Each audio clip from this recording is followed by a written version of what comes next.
O Zubeldia fazendo uma analogia com o Truco, do qual era um gênio na faculdade, ganhava todas do Arnaldo. Coitado, eu e o Maurício Barros passamos 4 anos sem perder uma queda. Mas, vamos lá. O Luca falou... Sério? É brincadeira, né? É verdade. O Luca falou, cheio de espinha na cara, o menino, 17 anos, empolgadão, com o gol, o belo gol que ele fez. O Oscar também falou que podia ter ganho. E, de fato, né, com 11 contra 11 era natural que o São Paulo pudesse vencer. Mas aí, Arnaldo, é o que eu falei, né? As circunstâncias do jogo transformam um empate em casa num resultado que a torcida, enfim, comemora a classificação e comemora, sobretudo, o Luca, né? E essa expulsão do Alisson... na verdade, né, Tironi? Eu acho que a gente estava até comentando que essa série de jogos sem vitória do São Paulo, com muitos empates, né, em casa, desde a eliminação do Paulista, quase todas as partidas tiveram um enredo um pouco fora do comum, né? Ou pênalti perdido para cá, pênalti perdido para lá. Situação, o jogo do Santos seria o jogo que vai a vitória, o jogo mais tranquilo, pênalti pro Santos no final do primeiro tempo, coloca o Santos no jogo. Não teve um jogo assim com um enredo tranquilo, e a Libertadores normalmente ela não tem um enredo tranquilo. Então quando você fala vai ganhar, tal, a formação do São Paulo pro jogo, a contusão do Lucas, o agravamento da contusão do Lucas e a ausência do Lucas já dificultava o plano de jogo para aquela partida, com 11 jogadores. Qual foi a opção do Zubeldia? Escalar o time mais ofensivo possível, não para dar voz aos comentaristas esportivos, especialistas que julgam o Zubeldia como um covarde, não para dar satisfação a eles, né? Mas como estratégia de jogo contra um time que, sabidamente, jogaria pelo empate, porque o empate interessava. Então ele começou com os 2 pontos, Ferreirinha, Cédric lateral, Oscar voltando ao meio de campo no lugar do Alves. A gente falou até que poderia ser isso. Voltamos no campinho ali, não tinha muito onde fugir. Beleza. Com 15 minutos antes da expulsão, você pensa, esse é o plano A. E quando precisar trocar? Né? Porque normalmente os pontas do São Paulo, eles sofrem um desgaste no vai e vem muito grande. E o Ferreirinha, que é o profissional deles, né, o mais acostumado, todo o jogo ele pede substituição. Então, ele teria que ser substituído, você já sabia. Antes da expulsão. Aí você olha para o banco, putz, para colocar algum cara de lado, você só tem um cara de 17 anos lá, o Lucas. Você não tem outro. Você não tem o Lucas e não tem outra opção. Ou é a dobra de lateral, que a torcida adora, né? Você colocar o Ferrarese ou o Wendel. Então, assim, porque o plano de jogo de um time com um elenco muito curto, ele não pode ter só uma alternativa. E ele dificilmente, com o elenco curto, consegue replicar o modelo de jogo sem jogadores com a mesma característica. Então, não vou comparar com o Palmeiras, que é muita fertilidade, mas sei lá, o Flamengo também é muita fertilidade. O Botafogo perde um ponta, coloca outro. Perde um cara de lado. Então, eu já fui pro jogo pensando, e quando ele precisar trocar? Antes que eu completasse o raciocínio, com 15 minutos tem a expulsão do único volante do time. Aí você fala, e agora, né? 15 minutos. Sendo que o outro, meia, Oscar, estava voltando de lesão e não tinha começado nenhuma partida ainda. Aí, Vessone, é aquela coisa. Eu só fiquei reparando, será que a turma aqui em volta vai entender que o empate agora, a partir da expulsão, é um resultado não descartável? E eles entenderam? Alguns sim. Alguns você acha que não é o momento. Então tem que botar o Pablo Maia, põe um volante, não vai estar sem volante. Tira um atacante, tira o Oscar, que não vai aguentar. Alguns. A maioria não. Tem que atacar, tem que ir pra cima com a maioria não, tava... enfim. Tiveram uma dificuldade e não era simples resolver. O Zubeldia não mexeu, puxou o Oscar, que jogou algumas vezes como volante, jogou no Allianz, jogou lá na Vila e tal, para volante. Ele é um jogador muito inteligente, né? Que não se desgasta tanto, mas que me surpreendeu, porque quando você tem um a menos, alguém tem que jogar por 2. Normalmente o time inteiro joga por 2, mas sempre um jogo, sobretudo do meio campo. Tem um aí, Marcos Antônio. Jogou por 3. Exato. E eu não tinha visto, ele Só tem uma jogado parte, bem. Marcos Antônio estava empoeirando lá, ninguém queria, jogador subutilizado, o treinador fez render mais. Pois é. Valorizem isso. Exato. Mais uma sacada da diretoria, trouxe de graça, aquela coisa toda, só para ser justo também. O cara do nada chegou Agora vai lá. ter que pagar, mas tudo bem, Não, né? Pra beleza. ficar com definitivo. Mas quando ele chegou, a gente sim. estava aqui. Lembra que você falou? Sim, tem o Flamengo aquele queria cantor, também. O nome do cantor, Leonardo Marcos, não sei o quê. Antônio Marcos. ele não- Antônio Marcos, né? É isso. Leonardo Marcos. Lembra disso? Mas assim, então o Marcos Antônio se desdobrou, o São Paulo até que fez um primeiro tempo ok, e aí eu continuava com a minha dúvida, e agora? E quando precisa trocar? E quando precisa trocar, e o time se desgastando. O Alisson compromete o jogo do Libertad e o próximo, contra o Grêmio. Ele consegue dar aquela, né? Porque o Grêmio jogou na terça, São Paulo na quarta, e tem decisão do Brasileiro no sábado. Então o Alisson comprometeu 2 jogos numa entrada só. E aí você via vários se desgastando, mas eu falei pro cara do meu lado, olha, o primeiro a pedir substituição é o Ferreirinha, pode ficar tranquilo. E eu vou falar, no primeiro erro que ele tiver, ele vai pedir a substituição. E aí, o Ferreirinha de novo tem a bola do jogo.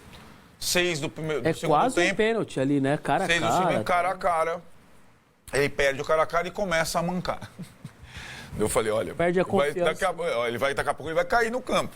Né? Cai no campo. E aí, trocas. E aí começa aquela situação. É exatamente. esse lance aí. 6 não, 3, né, do segundo tempo. Ele tem a jogada do Marcos Antônio rouba a bola, ele corta certinho, cara a cara com o goleiro, né, uma chance, foi o que o Oscar falou, tivemos até a chance.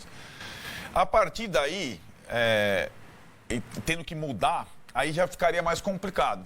E ele faz as trocas, talvez pensando, Massini, que o empate não era um desastre e que o Libertad se conformaria com o empate. Era quase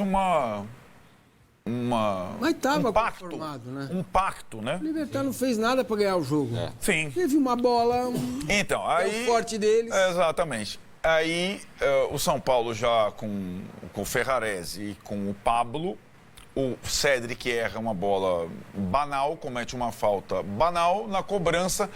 Futebol é tão interessante, porque era o momento que o São Paulo tinha o time mais alto dele no jogo. Tinham 3 zagueiros e o Libertad tinha tirado o Roque Santa Cruz, que ainda joga com 2 metros e estava ganhando as casquinhas do Juan. Então, ó a batida. A batida não é uma batida aérea, é uma batida rasante, né, no primeiro pau. E aí faz falta quem? O Caleri, né? Que é o primeiro pau do centroavante. E o André não chega no corpo. Repare.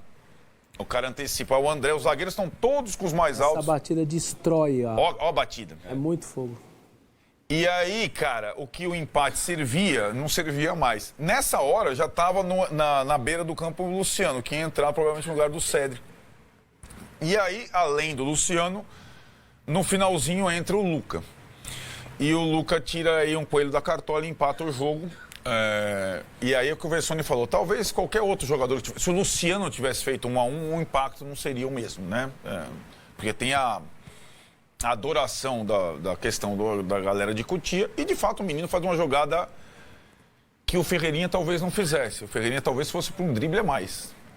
Ele daria cortar. E acho que essa é uma característica desse menino, porque cada menino tem, não é assim, todos são bons ao mesmo tempo, todos estão prontos. Não, esse é o mais jovem deles.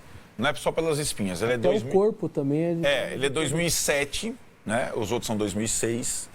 É o que eu costumo dizer. Ele sofreu já 2 trotes em um ano. Ele foi cabeça raspada em janeiro, pela turma da Copinha, porque ele vinha do Sub-17. E em março, quando ele vai para o profissional, depois das lesões de todo mundo, o segundo trote. Então ele está com a cabeça raspada pela segunda vez em 4 meses.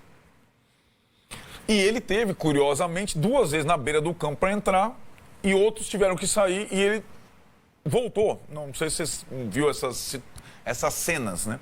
Resolveu o dia com ele aqui. Não, então, a primeira vez, coube a ele, a primeira vez, o Morumbi Libertadores, ele fazer o gol. Agora, ele, em relação aos outros, embora mais jovem, ele tem algumas diferenças a favor. Ele tem uma tomada de decisão, isso dá para perceber na base e no profissional, uma tomada de decisão precocemente boa. Ou seja, quando é para bater, ele bate. Quando é para driblar, ele dribla. Quando é para passar, ele passa. Tem jogador que tem 30 anos e não sabe fazer isso. O Lucas Moura tem dificuldade de fazer isso. Sim. O Lucas Moura tem dificuldade, só para ter uma... Eu não estou comparando o jogador, só estou dizendo tomada de decisão. Pois é, né? Só que o Lucas Moura... Tomada de decisão. É um aspecto. Aliás, o Lucas Moura ou muda o jeito dele jogar, como a gente fala pro Neymar, ou ele vai ficar se machucando todo momento. Né? É só um detalhe.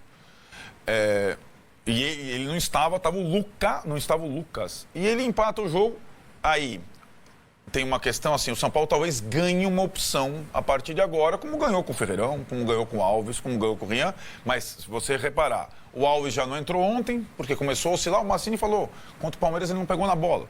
O Ferreirão foi mal na direita, teve um bom momento na esquerda ontem, mas não jogou bem. E é normal que o garoto faça isso, né?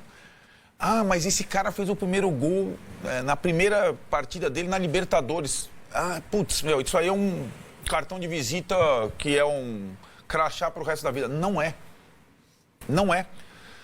Ah, não, mas... Aí eu falei, gente, nessa mesma gestão Casares, 2 outros jogadores vindos da base que tinham muita esperança, promessa, promoção, fizeram gols nos primeiros jogos com a cabeça raspada, em jogos internacionais e foram pra glória. Um deles, o Rodriguinho, com o Ceni cabeça raspada, primeiro jogo, Universidade Católica, acerta um petardo de esquerda, golaço. Rodriguinho, hoje ele é reserva, da reserva, da reserva. O outro, Caio Mateus, faz o gol com o Rogério Ceni, tudo em Sul-Americana, não era Libertadores, mas era estádio cheio. Ele faz o gol, dá entrevista ao lado do Rogério, brinca com o Rogério. Hoje ele está emprestado ao Curitiba, se envolveu numa briga de bar nesse meio de semana, tomou garrafada e o caramba. Porque o futebol é assim, e o jovem é assim. Por mais, então, quando você tem Rian, é uma amostra, você tem Rian, Ferreirão, Alves e Luca, talvez um vingue. É, isso. Talvez 2. E times campeões da Copinha, às vezes 1, 2, é isso aí. E a impressão que o torcedor campeão, tem é que esse cartão de visita é uma garantia. E você pensa que o torcedor hoje está pedindo o Rodriguinho, se lembra do Caio Mateus? Faz 2 anos isso. Então, essa é uma situação, e por isso que o técnico, numa entrevista, ele chega e fala, calma. E ele usa o exemplo do Ferreirão. Ferreirão, estava aí, jogou fez o primeiro gol lá no Paraguai. Depois do gol, tem que renovar o contrato porque o Palmeiras e o Cruzeiro querem. Não sei o que lá. Não sei o que. Aí vai, renova, pausa no Morumbi com a família. Vai para não sei o que lá. Vai todo mundo, assessor, tal, não sei o que lá. Ele falou, pensa o que foi a vida do Lucas Ferreira em 1 mês. Aumenta o número de rede social. Ele falou, pensa o que vai acontecer com o Luca na hora que a gente está conversando aqui até amanhã. E assim o papel de um comandante é entender essas etapas e não precipitar essas etapas. O ideal, como o Mancini falou, seria não queimar etapas. Ter o Luca como uma possibilidade, mas não como uma solução, né? E o São Paulo está vivendo esse dilema a temporada toda. Os jovens estão ajudando muito mais do que o esperado. Mas eles não podem carregar o time nas costas. Eles não têm condição para isso. E quanto mais os velhos não estão, mais eles vão ficar expostos numa necessidade, né? E acho que essa é uma situação... uma coisa, né, Mancini, é ter o Marcos Antônio, o Juan, ou mesmo o Ferreirinha, o André, jogadores... com 26, 27, 25, 24. Os caras têm carreira estabelecida. Então...